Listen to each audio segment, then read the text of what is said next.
Hello guys, जैसा कि आप सभी जानते हैं यह हमारा steno for all YouTube channel है। जैसा कि कल बात हुई थी, कुछ छात्रों ने कहा था कि हम आज भी क्लास करेंगे। दीपावली के पावन पर्व पर उन सभी के लिए शुभकामनाएं। बस साथ ही मैं शुभकामनाएं उनको भी देना चाहता हूं जो किसी कारणवश आज क्लास नहीं कर पा रहे हैं पर्व की वजह से। मैं उनके लिए भी शुभकामना संदेश देता हूं। और आज शायद थोड़ा हो सकता है डिस्टरबेंस हो, तो सभी को एडजस्ट करना पड़ेगा। ठीक है, चलिए डिक्टेशन करते हैं।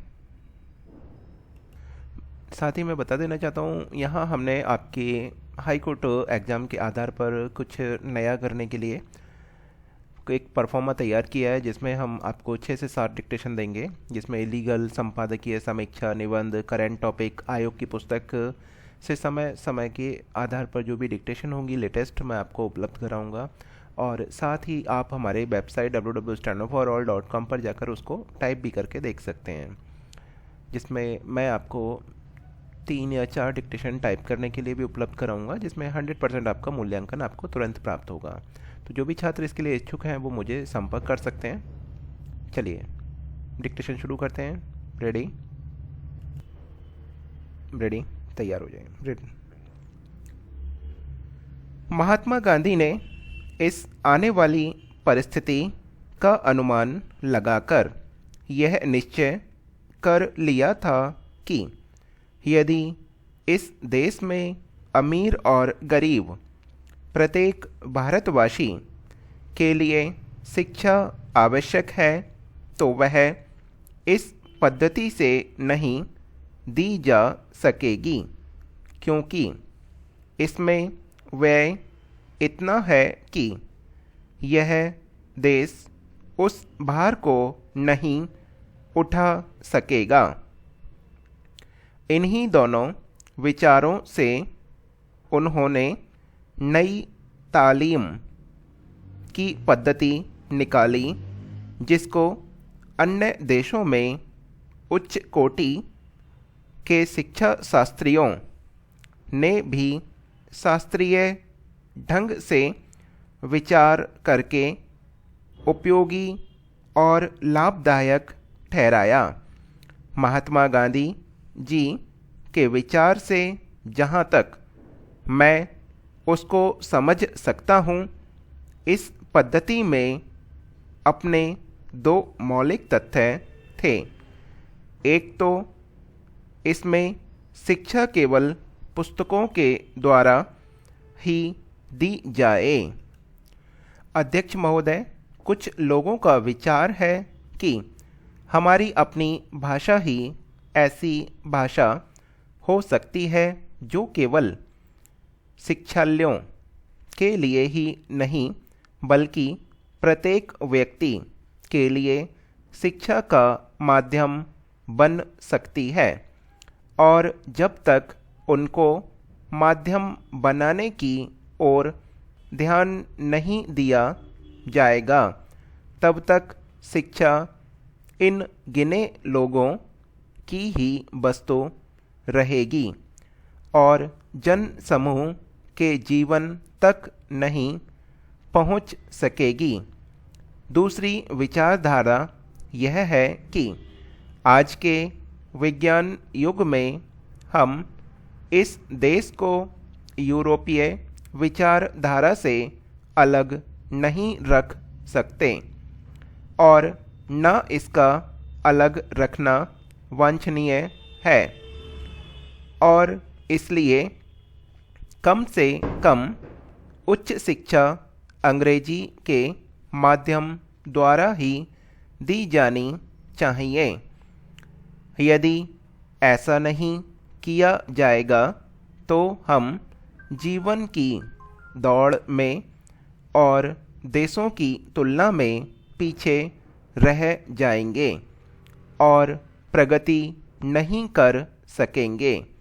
यह बात केवल शिक्षा के माध्यम से के संबंध में ही नहीं बल्कि विचार करके देखा जाए तो बहुत गहरी है और सारी पद्धति के संबंध में है। इससे स्पष्ट हो जाता है कि देश में शिक्षा प्राप्त करने की इच्छा बहुत अधिक है, जो अब शहरों तक ही सीमित न रहकर ग्रामीण जनता में भी दिख रही है। पर उसका एक फल यह भी देखने में आ रहा है कि इतने लोग इन संस्थाओं से उत्तीर्ण होकर अपने को एक प्रकार से बेकार पा रहे हैं। सरकारी नौकरियां अथवा दूसरे प्रकार के काम जो शिक्षित वर्ग को मिल सकते हैं सीमित हैं, और जितने लोग उत्तीर्ण होते हैं उनमें से थोड़े ही लोग उनमें लग सकते हैं या उनमें लगने की योग्यता रखते हैं। अधिकांश विद्यार्थी अब वह काम नहीं कर सकते जो उनके पिता और दूसरे पूर्वज लोग किया करते थे। अंग्रेजी शिक्षा के फलस्वरूप उस काम के प्रति उनकी भावना के प्रति परिवर्तन आ गया। परिणाम हुआ कि बेकारी बढ़ी और उसके फलस्वरूप जीवन के प्रति असंतोष और उपेक्षा की भावना को बल मिला।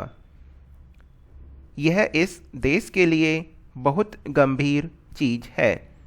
इसलिए हम इस विषय पर मौलिक रूप से विचार करें कि जो पद्धति आज चल रही है और जिन पर हम इतना व्यय करके युवक और युवतियों को बहुत बड़ी संख्या में शिक्षित कर रहे हैं, वह आज की परिस्थितियों के कहाँ तक अनुकूल और लाभदायक है।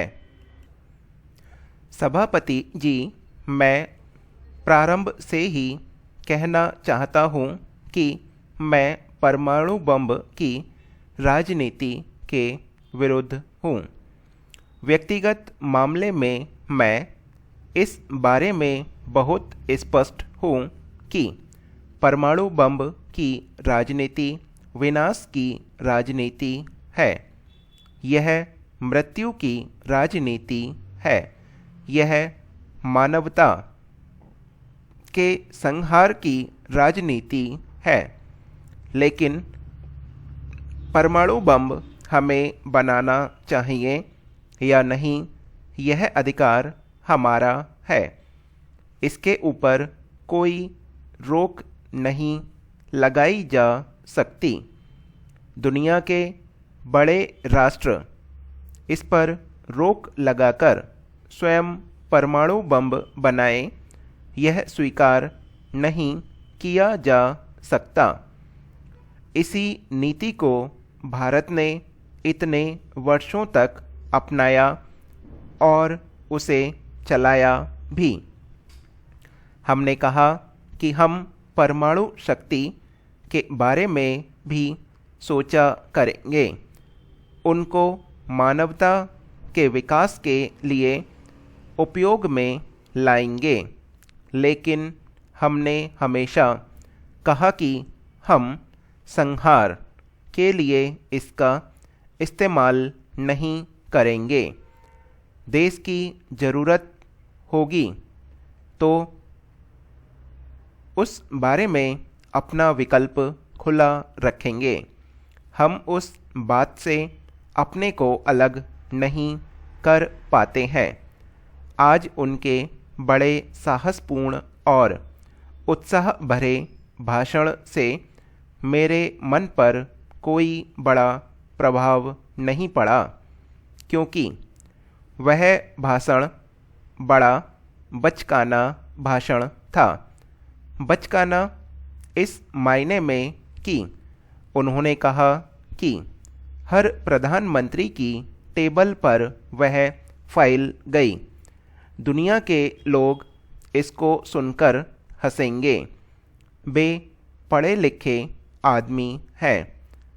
उनसे तो मैं अपेक्षा करता था।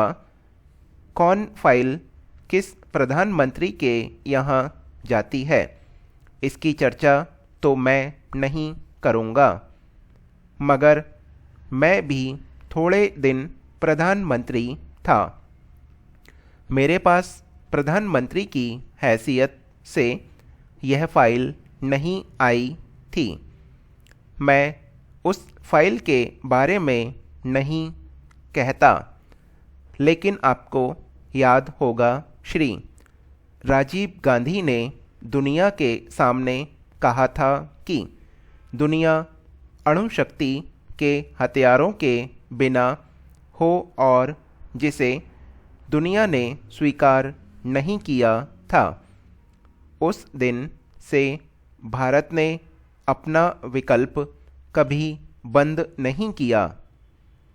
उस दिशा में कदम उठते रहे और कदम चलते रहे। मैं इससे अधिक कुछ नहीं कहना चाहता हूँ, क्योंकि आज एक होड़ लग गई है कि हमने बम फोड़ा था। किसी और ने उसमें सहायता की। अब मैं प्रधानमंत्री को बधाई दूं या धन्यवाद, क्योंकि उन्होंने कहा कि दूसरों ने भी कुछ उसमें हिस्सा बंटाया। एक सदस्य ने शायद इन्होंने ही कहा, यह उनकी उदारता थी कि दूसरों के बारे में उन्होंने कुछ कह दिया। इस बात को मैं इसलिए नहीं कर रहा हूँ। समाप्त। थोड़ा सा आज डिस्टरबेंस हुआ है।